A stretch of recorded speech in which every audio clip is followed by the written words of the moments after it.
Actual entries की तरफ जाएंगे और उसमें ये समझेंगे कि सर इंटरेस्ट ऑन लोन अगर ड्यू होगा, पहली बात तो उसकी एंट्री क्या होगी। इंटरेस्ट ऑन लोन अगर ड्यू होगा तो सर इंटरेस्ट ऑन लोन आपके लिए क्या होता है सर, खर्चा। इंटरेस्ट ऑन लोन आपके लिए क्या होता है, खर्चा। समझो आपने बैंक से लोन लिया है 10 लाख का, कितने का, 10 लाख का, उस पे आपका इंटरेस्ट बनता है 10%। कितना बनता है, 10%।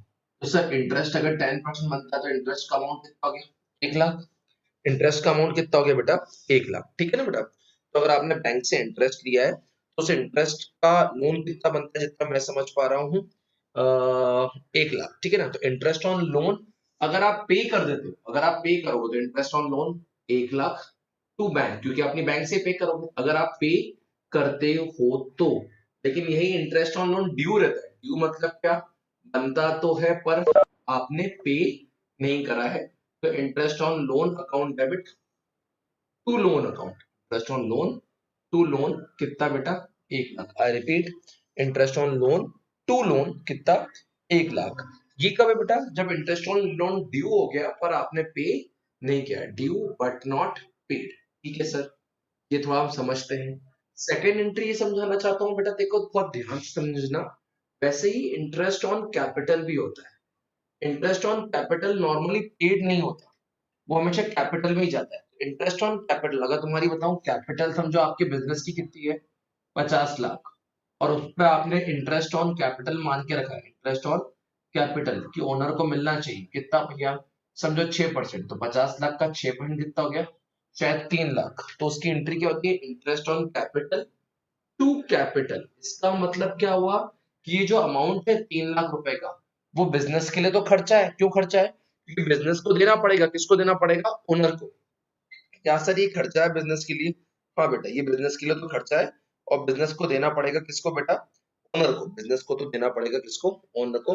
तो interest on capital to capital, interest on capital to capital कितना, 3 lakh. Interest on capital to capital आपका आ गया कितना, 3 लाख, ठीक है सर।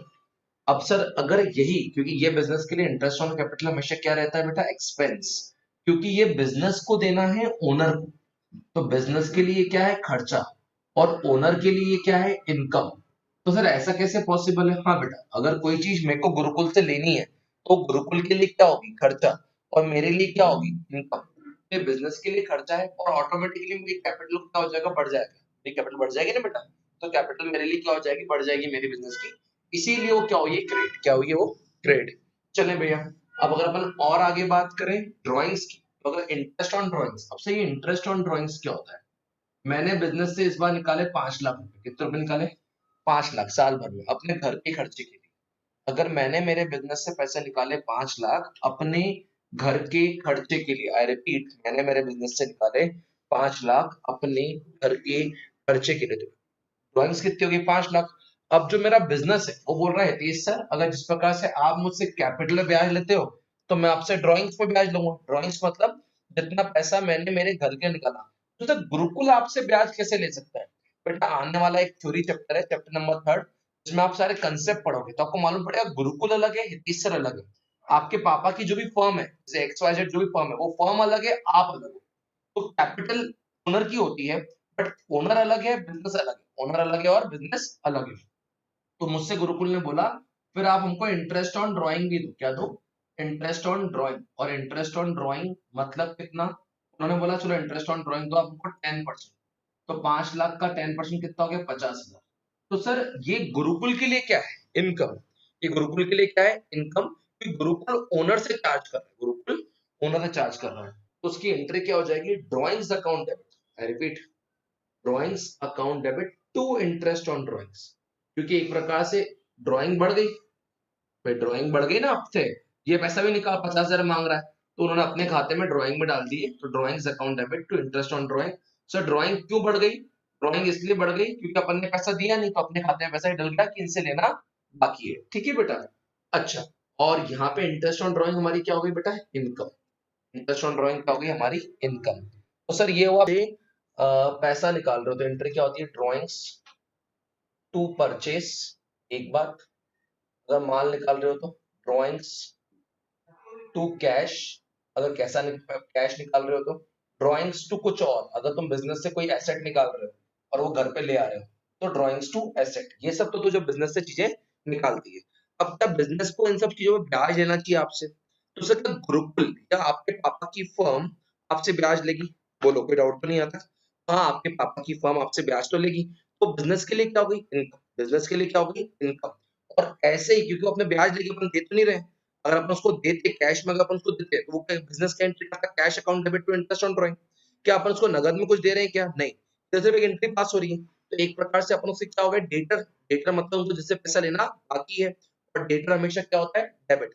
एक बात बताऊं, जैसे ये गुरुकुल खड़ा है, यहाँ पे गुरुकुल, यहाँ पे तीसरा। गुरुकुल ने बोला मुझे ब्याज चाहिए, ब्याज चाहिए, ब्याज चाहिए, मतलब कितना कितना कितना, तो गुरुकुल ने बोला 50,000। तो क्या मैं गुरुकुल को 50,000 कैश में दे रहा हूँ क्या? नहीं यार सर, कैश में आपको दे नहीं रहा हूँ, गुरुकुल को नगद में कैश में नहीं दे रहा हूँ। तो इसका मतलब गुरुकुल मेरे खाते को क्या कर देगा? डेबिट। और ओनर के खाते के मेनली दो ही नाम होते हैं, एक कैपिटल जो बिजनेस में आता है, और जब बिजनेस से कुछ निकलता है तो उसको क्या बोलते हैं? ड्रॉइंग्स। तो ओनर के खाते के दो नाम होते हैं, एक होता है कैपिटल और एक क्या होता है? ड्रॉइंग्स। आपसे कहानी बताऊं, तो अगर मैं तुमको बोलूं मेरी पहली एंट्री है, sold goods to Mahi, sold goods to Mahi 20,000, पहली एंट्री। मेरी एंट्री क्या हो जाएगी? Mahi account debit to sales. ठीक है सर, कोई प्रॉब्लम नहीं है। Mahi account debit to sales being goods sold. तो Mahi account debit to sales, ठीक है ना? अब माही की शक्ल देख के मैं बोला, माही तेरी शक्ल पे विश्वास नहीं है यार, तू पैसे देगी कि नहीं देगी, कैसा करेगी? तो मैंने माही को बोला कि माही तू तो मेरे को बिल साइन करके दे। तो Mahi accepted, Mahi accepted a bills receive. I repeat, Mahi accepted a bills receivable for 2 months of the same amount. अब इसका मतलब ये हुआ कि मैंने भाई से एक पूरा बिल साइन करवाया, उसमें लिखा था कि माही को मुझे पैसे देने हैं आज से 9 महीने बाद 20,000 रुपए। कितने रुपए? 20,000 रुपए। ठीक है सर, अगर ऐसी बात है तो उसमें फिर आप एंट्री क्या करोगे? तो मेरे पास एंट्री हो जाएगी बिल्स रिसीवेबल। अब क्या हुआ, माही के खाते से मुझे मतलब नहीं है, मेरे पास तो पूरा बिल आ गया ना। तो सर ज्यादा बड़ी ताकत कौन होती है, माही का अकाउंट की बिल्स रिसीवेबल? तो बेटा बिल्स रिसीवेबल, क्योंकि माही हमारी क्या है? डेटर। मतलब माही को हमने माल बेचा है, माही हमको पैसा देगी। लेकिन क्या उस डेटर की बहुत ज्यादा लीगलिटी होती है क्या? नहीं। कल से माही बोल दे कि माल बेचा ही नहीं है, तो कल से माही बोल दे मेरे पास तो माल आया ही नहीं था, मेरे पास तो गलत माल दिया था। तो जब आप माही से बिल साइन करा लेते हो, तो ये जो बिल्स रिसीवेबल हो जाता है वो आपका एक प्रकार से क्या होता है? एसेट। क्या होता है? एसेट। ये आपका रियल अकाउंट होता है। कौन सा अकाउंट होता है बेटा? Real account. क्योंकि आपका क्या होता है? एसेट। तो बिल्स रिसीवेबल टू माही, ये बिल रिसीवेबल साइन करके देने वाली कौन है? माही। तो माही क्या है? गिवर। तो माही ने साइन करके दे दिया कि सर आप चिंता मत करो, आज से 2 महीने बाद मैं आपको आपके 20,000 रुपए दे दूंगी। तो ठीक है सर, माही ने ये बात बोल दी, तो बात खत्म हो गई। अब आज से 2 महीने बाद, मतलब समझ लो 20 मई से 2 महीने बाद, अगर मैं 20 जुलाई की बात करूं, तो 20 जुलाई को मैं माही से पैसे लेने गया, और अगर माही ने मुझे पैसे दे दिए तो मैं क्या एंट्री करूंगा? सर आप तो पैसे लेने जा सकते हो। हाँ बेटा। तो फर्स्ट केस की बिल मैट ऑन मैच्योरिटी, इसको बोलते हैं बिल मैट ऑन मैच्योरिटी। इसका मतलब क्या? बिल मैट ऑन मैच्योरिटी का मतलब कि बिल का पेमेंट हो गया, बिल का पेमेंट हो गया, तो बिल मैट ऑन मैच्योरिटी। तो सर इसका मतलब क्या? तो इसका मतलब माही ने मुझे पैसे दे दिए, तो एंट्री क्या हो जाएगी? Cash account debit to bills receivable. क्योंकि अब बिल मेरे को पेमेंट आ गया ना बेटा, इस बिल रिसीवेबल के बदले, अब वो बिल रिसीवेबल फट गया और मेरे पास क्या आ गया? कैश आ गया। क्या अब इस बिल का कोई अस्तित्व बचा? इस बिल का कोई अस्तित्व बचा क्या? क्योंकि आपको इस बिल के अगेंस्ट में जैसे ही पैसा आया, माही ने मुझसे बोला सर वो बिल आप मेरे को दे दो, क्योंकि मैंने आपको कैश दे दिया है। तो मैंने बिल माही को दे दिया, ये बिल मेरा चला गया। बिल बिजनेस में आया कि गोज आउट हो गया? अब तो बिल क्या हो गया? Goes out. और माही ने वो बिल फाड़ दिया। माही ने वो बिल क्यों फाड़ दिया? क्योंकि माही को पता है कि अब तो इस बिल पे पेमेंट हो चुका है। माही को पता है अब तो इस बिल पे पेमेंट हो चुका है। आंसर ही नहीं आया यार बेटा। पहला है स्टार्टेड बिजनेस विद कैश, तो उसकी एंट्री क्या होगी बेटा? First entry. तो फर्स्ट एंट्री हमारे पास है कैश अकाउंट डेबिट। अगर अपन छोटा जनरल का फॉर्मेट बनाए, छोटा सा, मतलब वो जो लंबा वाला है वही बना सकते हैं वैसे तो, लेकिन अगर छोटा फॉर्मेट बनाए कि डेट पर्टिकुलर्स, ये रही डेट, अब क्या गई? डेट पर्टिकुलर्स, LF, डेबिट और credit. Cash account debit to capital, I repeat, cash account debit to capital कितना आ गया आपके पास? 4 lakh. Cash account debit to capital कितना तुम्हारे पास? 4 lakh. Deposited into bank, bank account debit to cash 3,50,000। Bank account debit to cash कितना? 3,50,000। Purchase machinery, और उसके लिए क्या दिया अपन ने? चेक। तो किसी बच्चे ने इसको परचेज टू बैंक तो नहीं कर दिया है, क्योंकि मशीनरी हमारा एसेट होती है। एंट्री होनी चाहिए मशीनरी टू बैंक कितना बेटा? 1 लाख। एंट्री होनी चाहिए मशीनरी टू बैंक कितना बेटा? 1 lakh. Paid installation charges of the machinery, तो बेटा उसकी भी एंट्री मशीनरी ही होगी, क्योंकि एक मशीनरी को उसकी जगह तक लाने वाला हर खर्चा मशीन की कॉस्ट में क्या होता है? ऐड। चाहो तो इसको उसके साथ ऐड करके ही सीधे आप लिख देते 1,02,000, क्योंकि एक मशीन को जब पहली बार लाया जा रहा है तो उसको जगह तक लाने तक जितना भी खर्चा होता है, वो ट्रांसपोर्टेशन, इंस्टॉलेशन कुछ भी हो, उसको आप मशीनरी ही मानोगे, क्योंकि वो एसेट की कॉस्ट ही होती है। अब ऊपर आपका फर्नीचर काम है, आपने टिम्बर परचेज करा फ्रॉम सिंगेन कंपनी 20,000 का 10% ट्रेड डिस्काउंट पे, तो एंट्री क्या हो जाएगी? Purchase account debit to Singen company, I repeat, purchase account debit to Singen company कितना? 18,000। क्योंकि देख 20,000 पे 10% का क्या है? ट्रेड डिस्काउंट, और ट्रेड डिस्काउंट की बुक्स में एंट्री नहीं होती है। 20,000 का क्या है? ट्रेड डिस्काउंट, और ट्रेड डिस्काउंट की बुक्स में एंट्री नहीं होती है। Timber costing 5,000 was used for furnishing the office, मतलब हमारी फर्नीचर की ही शॉप थी और हमने अपनी दुकान का ही फर्नीचर, अपनी दुकान के ही फर्नीचर बनाने में लगा दिया। समझ में नहीं आया? समझ ले, अपनी लकड़ी का फर्नीचर काम है। अब अगर मेरा फर्नीचर का काम है और मैं मेरी दुकान का फर्नीचर बना रहा हूँ, सर वो तो आपकी दुकान का एसेट बन रहा है।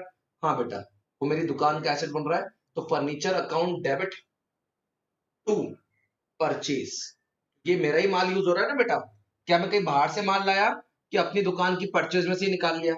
जो ऊपर माल खरीदा ना 18,000 का, उस 18,000 में से 5,000 का माल अपना ही बनाने में लगा लिया। ठीक है सर, कोई प्रॉब्लम वाली बात नहीं है। फिर क्या दिया है? Sold furniture to Rakesh on the list price of 10,10,000 and allowed him 10% trade discount. तो क्या तुमने राकेश को माल बेचा, फर्नीचर बेचा? तो एंट्री क्या हो जाएगी बेटा? Rakesh account debit to sales, I repeat, Rakesh account debit to sales कितना बेटा? 9,000। राकेश टू सेल्स कितना आपके पास? 9,000। Send cheque to Singen company in full settlement 17,500। Singen company को देने कितने थे? 18,000। तो अपन ने बोला सिंगेन कंपनी, हमको मालूम है कि हमको आपको 18,000 देने हैं, लेकिन अपनी तो रोज की बात है, तो हम आपको सिर्फ 17,500 ही देंगे। 17,500, और यहाँ पे टू कैश हो गया, और यहाँ पे टू क्या आ गया? डिस्काउंट। तो डिस्काउंट कितना हो गया बेटा? 500। Singen company to cash to discount received, cash to discount received. ठीक है बेटा, चलो सर समझने की कोशिश करते हैं आपकी एंट्रियां। रिसीव फ्रॉम राकेश 8750, राकेश से लेने तो कितने थे? 9,000, लेकिन राकेश पूरे पैसे दे रहा है कि आधे? सर यार ये तो आधे दे रहा है, तो cash account debit discount account debit to Rakesh, cash account debit discount account debit to Rakesh पे 8750 250, और यहाँ पे कितना आ जाएगा? 9,000। ठीक है बेटा, cash account debit discount account debit to Rakesh, cash account debit discount account debit to Rakesh. ठीक है ना बेटा, आपने 8750। पेड वेजेस कितने की बेटा? 15,000 की। पेड वेजेस कितने की? 15,000 की। तो एंट्री क्या हो जाएगी बेटा?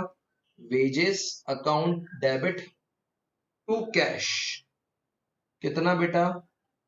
15,000। Wages account debit to cash कितना? 15,000। आगे क्या है?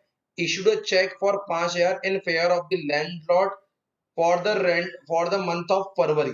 तो सर आप फरवरी में ही, फरवरी का चल भी फरवरी रहा है ना बेटा, तो फरवरी में ही फरवरी का चेक दे रहे हो, तो ये तो नॉर्मल रेंट है, तो इसकी एंट्री क्या होनी चाहिए? अगर बच्चे देख लेंगे, फरवरी में ही फरवरी का चेक दे रहे हो, तो एंट्री होनी चाहिए rent account debit to cash sorry rent account debit to bank, कितने का है बेटा वो चेक? 5,000 का। तो rent account debit to bank कितना? 5,000। सर ये सारी एंट्रियां हो गई। मैं सिर्फ इतना पूछना चाहता हूँ